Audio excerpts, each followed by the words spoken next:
Hey guys, I know it's been a while, so I'm back. I think it's been about like 3 weeks since I did my last video.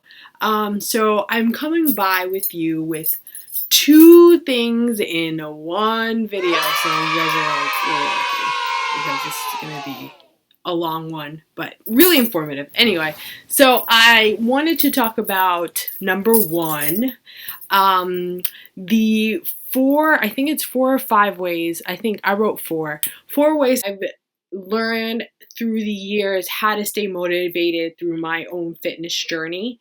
And then the second thing I'm going to talk about is the Kayla BBG workout program. And right now I just completed 4 weeks. So I just wanted to give you some tips, and not necessarily tips, but my experience with it so far. And honestly, I'll just tell you right now, I absolutely love it. So anyway, so if you want to hear about the Kayla BBG and my experience with it so far, you can just skip ahead into the video. I think I'll try. I don't know how to figure it out, but I'll try and leave like a timestamp in the description box below as to where I start talking about that. But for now, stay tuned and listen to my 4 tips.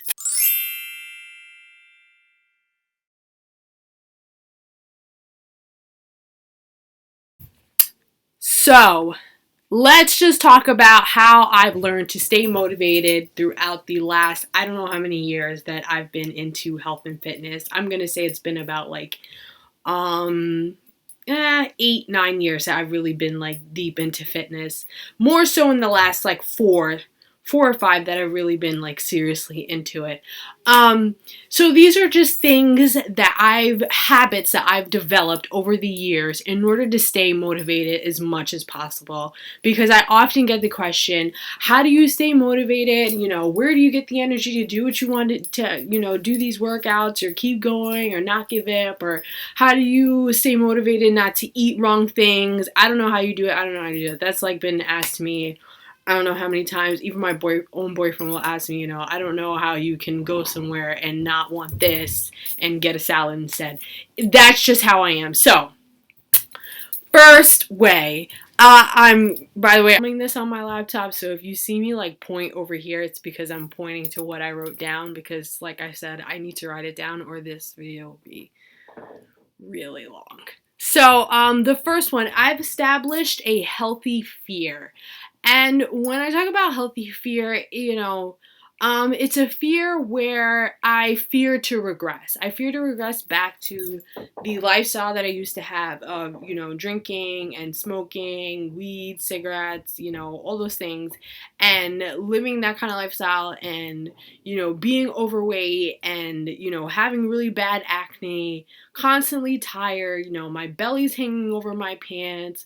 I go to work. Because I was working a lot also. I was going to work, not getting a lot of sleep, just really miserable existence. So, during the times, I'm just reading again. So during the times that I really feel like I don't feel like training and it's been a couple of days and, I'm just like, I don't feel like working out today, I'll kind of remind myself of that life. And it might seem a little weird and crazy to some people. So honestly, I think some people would totally understand that. Like sometimes when you give yourself a little bit too much leeway, you start like, thinking, well, why should I work out? Or I don't really feel like it. Or you don't fear the past, in a sense of you don't fear the past and you don't use the past to motivate you to have a healthier future. So all in all, I've learned to establish a healthy fear, not like oh my God, if I miss one workout, I'm going to gain 15 pounds.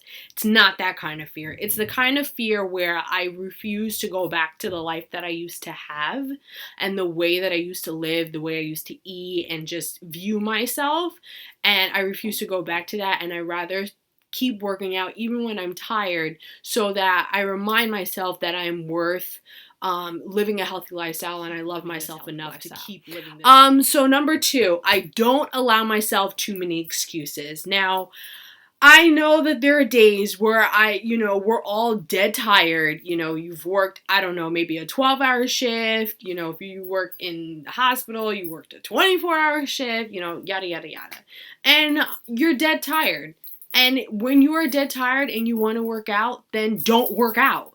Because just as important it is to work out, it's very important to get that rest. If you're not resting in between your workouts, if you're not getting enough rest in between, then you're doing yourself a complete disservice and you're not getting what you need out of your workouts and out of your healthy diet, and just in general, you're not getting what you need, because the body needs to rest and repair in order to grow muscles, lean muscle tissue, all that scientific stuff that I really don't even know about. But so you need the rest in between the workouts. Now, with that said, yes, you might need a rest day or two, but if you haven't worked out in 2 days, and you are really not that tired, then you need to get your behind to the gym or get that workout mat, that yoga mat, and do your workout.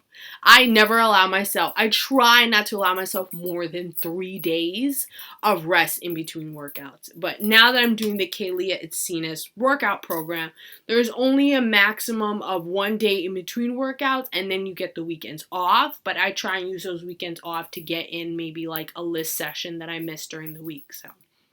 But I'll get more into that later. So I never allow myself more than 3 days, because rule of thumb from what I heard is when you allow yourself more than 3 days, your body starts to kind of regress all the progress that you've made, and you're just really doing yourself wrong. You know, all those workouts that you did during the week for those, 3 or 4 or 5 days that you're training, and then you all of a sudden took 3 days off or 4 days off, 5 days off, you might not be getting the results that you need, and your body's going to start to forget what it is to exercise. Not completely, but a little bit, at least for me. For me, I notice a huge difference when I take 1 day off, nothing. 2 days off, and not so much. When I take like 3 days or 4 days off, my body, the next day I'll work out, my body is just like, what? Like, why are you trying to kill me? Like, what is this? And I'll get super tired really easily and just want to stop and quit. So, but when I only take maybe 2 days off or 1 day off in between my workouts, my body is like, no, we're still good. Let's keep going. We're not tired, push. So yeah, that's number 2. I don't allow myself too many excuses as to not work out. Number 3, my old way of living sucked. So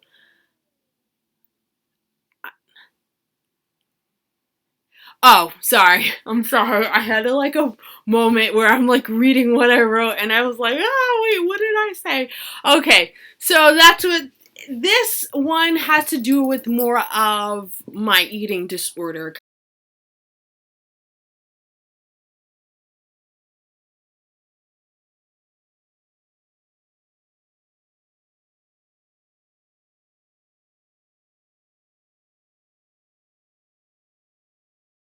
And I know I've touched on this in a very old video. I think it was the very first video that I took on my phone and posted on my YouTube channel. And I just was like, I wanted to talk about this. But there are days where that feeling of it's much easier, or it would be a lot less difficult if I go back to the ways where I just didn't eat, and I ate, but I made sure I didn't eat a lot, and thinking that way of living would be a lot easier for me to lose weight and stuff and feel better about myself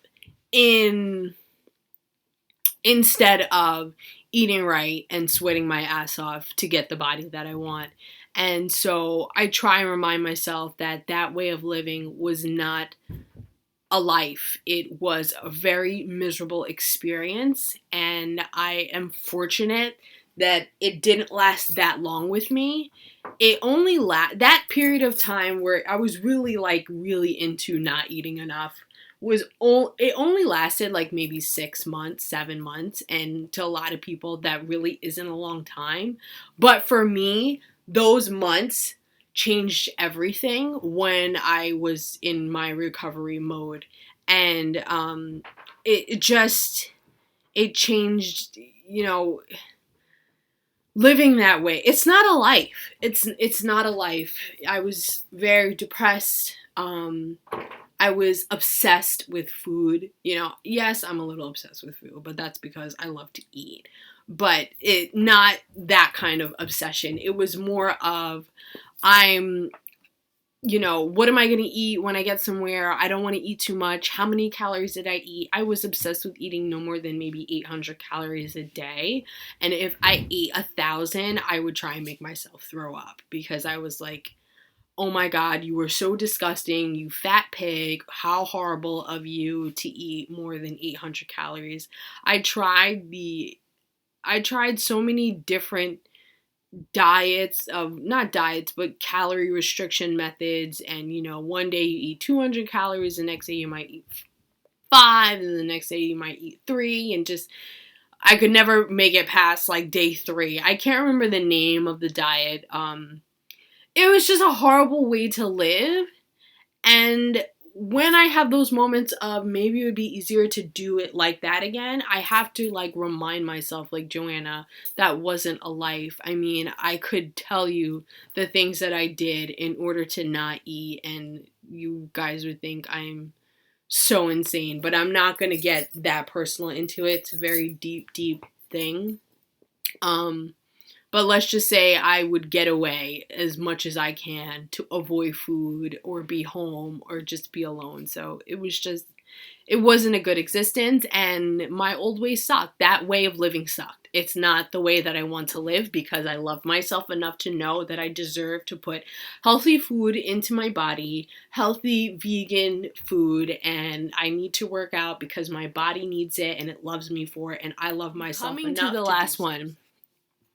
I admire and I don't obsess. So there are a lot of fit women on Instagram and Facebook and YouTube and Tumblr that I totally look up to, and I think they're freaking rock stars, and just they have sick bodies that I wish I had, and just they're amazing. But what I try to not do is I try to not obsess about being like them. We kind of get with this social media world and how there's so much in our face every day of what women should look like. Women tend to get obsessed with, why don't I have abs like this girl, like Zuzu's, oh my God, I can't even say her name, Zuzuska Light, I can't remember. I think that's how you say it. Or Kayla BBG, or other girls that I've seen on Instagram, mostly Instagram, And, why don't I have legs like this one, abs like this one, arms like this one, stuff like that. So, I use them as a way to stay motivated and a way to keep myself going. I don't allow their fit journey to really dictate my own.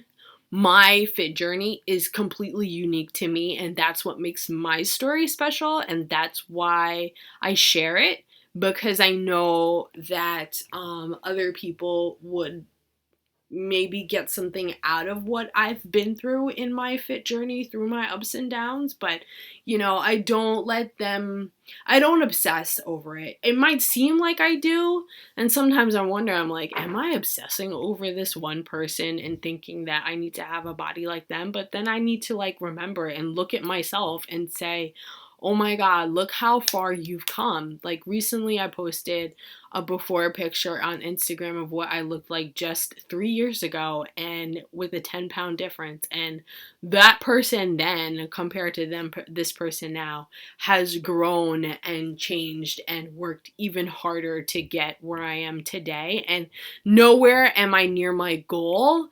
Nowhere am I near where I want to be, as far as I want to always push myself and I always want to challenge myself. And that in itself keeps me very motivated to keep going. So I admire these fit women that I've seen all over social media, but I don't obsess over them, because that right there is so self-defeating, and it will do nothing but ruin a person and get them lost in their way and not enjoy this journey instead of, just being into it and loving it. So And I mean, on top of that, um,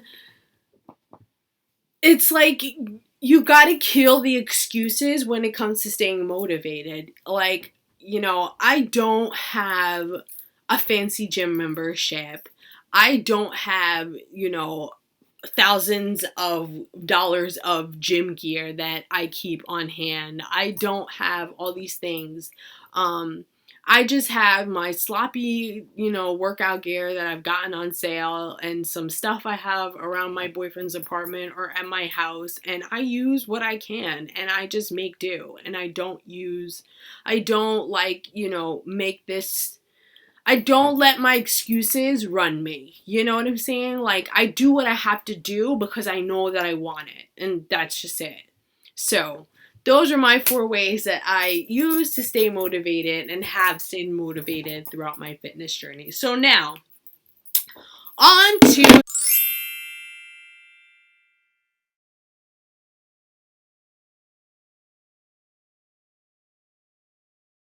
Kayla Itziness experience. So what I can say is it has been an awesome 4 weeks.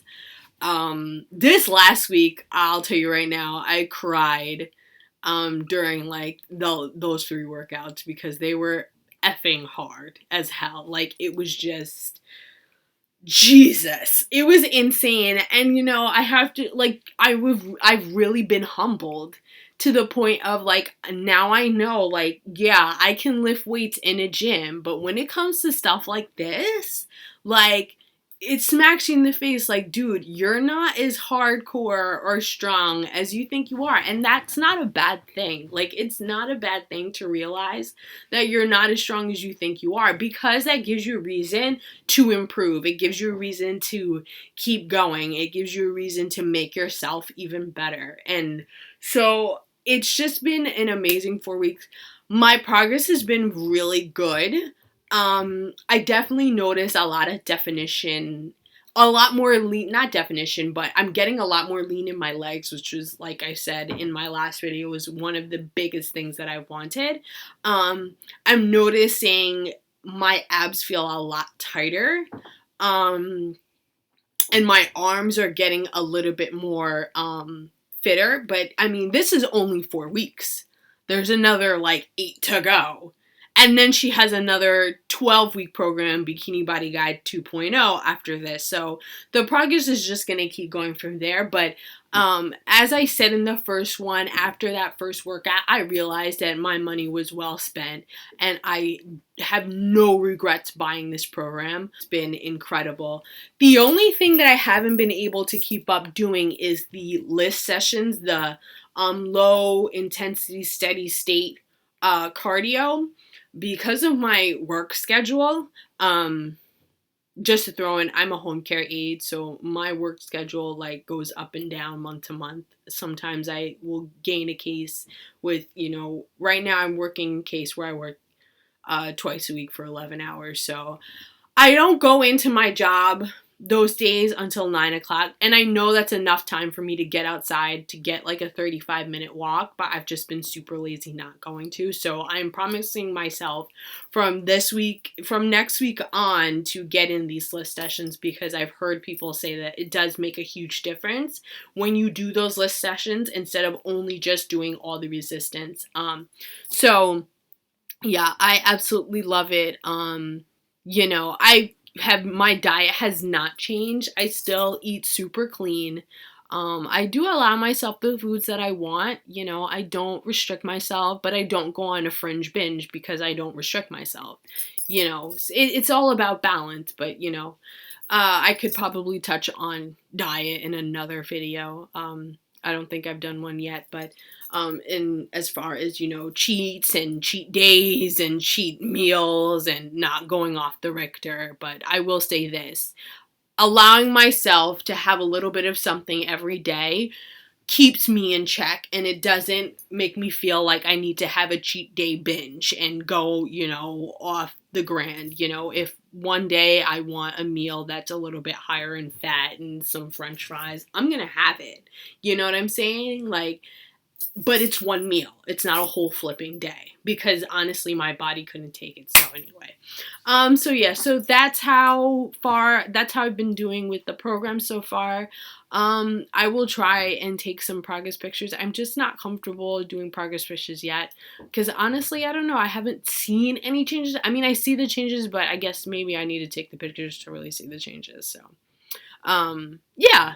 So that's it for this video. I hope that you found the tips useful. I will link below in the description box the blog posts with the 4 ways in them in the blog post. That's what I'm trying to say. So I'll link that below in the description box so you guys can like read out everything that I just said because I know I probably went over it a little too fast. And yeah, so I'll probably do another video on after my next 8 weeks. And well, no, that's way too long. I'll probably do another video on my 8-week progress, but I'm thinking of doing another video on what I just said, you know, cheat days and avoiding cheat meals versus cheat days and all those things. So I think that that is definitely a subject that needs to be touched on, in my opinion, and what I feel about them. So anyway, enjoy your 4th of July and enjoy your family and friends. And I wish you nothing but love, peace, and happiness and all the good things in the universe. Bye.